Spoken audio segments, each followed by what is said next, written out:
नमस्कार।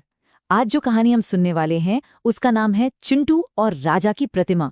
ये कहानी उस महीन सी लकीर के बारे में है जो सम्मान और अहंकार के बीच होती है, और कैसे एक छोटी सी भूल हमें बहुत बड़ा सबक सिखा सकती है।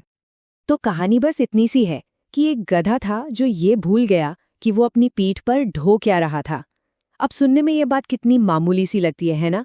पर यकीन मानिए, इसी एक छोटी सी भूल में इस पूरी कहानी का सबसे बड़ा, सबसे गहरा सबक छिपा हुआ है। तो चलिए कहानी की शुरुआत करते हैं एक बहुत ही पवित्र काम से।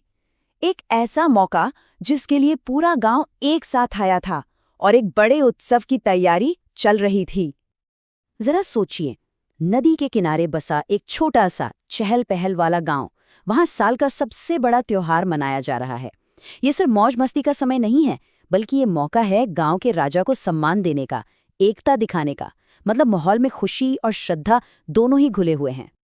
और इस पूरे उत्सव का जो केंद्र बिंदु थे वो थे अनिल, गांव के एक साधारण से कुम्हार। उन्हें राजा की एक शानदार मूर्ति बनाने का सम्मान मिला था। और अनिल ने भी क्या काम किया, पूरी मेहनत, पूरी लगन से ऐसी मूर्ति गढ़ी जैसे उसमें जान डाल दी हो। अब आते हैं हमारी कहानी के मेन कैरेक्टर पर, चिंटू, अनिल का सबसे वफादार गधा। चिंटू बहुत शांत और भरोसेमंद था, इसीलिए उसे इस बेहद जरूरी काम के लिए चुना गया, मूर्ति को महल तक पहुंचाने का काम। और बस यहीं से कहानी में एक ऐसा मोड़ आता है जो सब कुछ बदल देता है। ये सफर सिर्फ गांव से महल तक का नहीं था, ये चिंटू के मन में पैदा होने वाली एक बहुत बड़ी गलत फहमी का सफर था। तो जैसे ही चिंटू मूर्ति को अपनी पीठ पर लाद कर निकला, रास्ते में खड़े लोग श्रद्धा से सिर झुकाने लगे। कोई उस पर फूल बरसा रहा था तो कोई कीमती उपहार चढ़ा रहा था। अब चिंटू के दिमाग में पता है क्या चल रहा था? वो सोच रहा था, वाह, ये सारा आदर, ये फूल, ये उपहार, ये सब मेरे लिए हैं।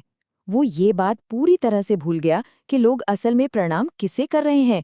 उसके लिए तो बस यही सच था कि वो ही सबसे महान है।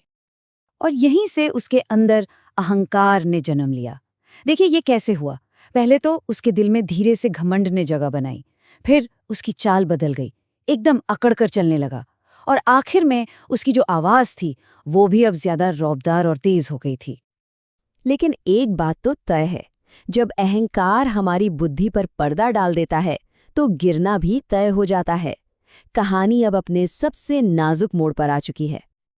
अपने इसी घमंड में चूर चिंटू ये देख ही नहीं पाया कि आगे का रास्ता कितना ऊबड़ खाबड़ और संकरा है। उसका सारा ध्यान तो बस लोगों से मिल रही वाहवाही पर था, रास्ते पर तो था ही नहीं। और बस इसी लापरवाही में उसे जोर की ठोकर लगी। और फिर वो हुआ जिसका किसी ने सोचा भी नहीं था। राजा की वो खूबसूरत मूर्ति जमीन पर गिरी और उसके टुकड़े टुकड़े हो गए। एक ही पल में सारी मेहनत, सारी उम्मीदें सब चकनाचूर हो गईं। लेकिन कहते हैं ना, कभी कभी टूटी हुई चीजों से ही सबसे बड़ी सीख मिलती है। अब हम कहानी के उस हिस्से में हैं जो हमें विनम्रता का असली मतलब समझाएगा।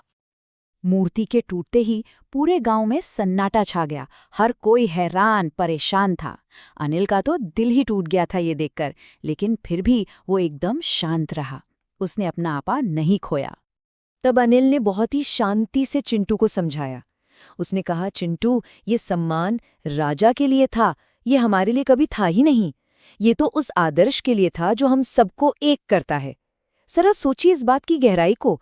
सम्मान उस प्रतीक के लिए था, ना कि उसको ढोने वाले के लिए। तो फिर सच्ची महानता आखिर है क्या?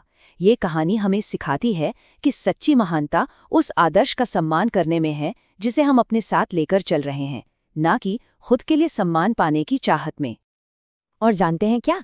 इस घटना का अंत बहुत अच्छा हुआ। गांव के सारे कारीगर एक साथ आए और उन्होंने मिलकर उस मूर्ति को फिर से बना दिया।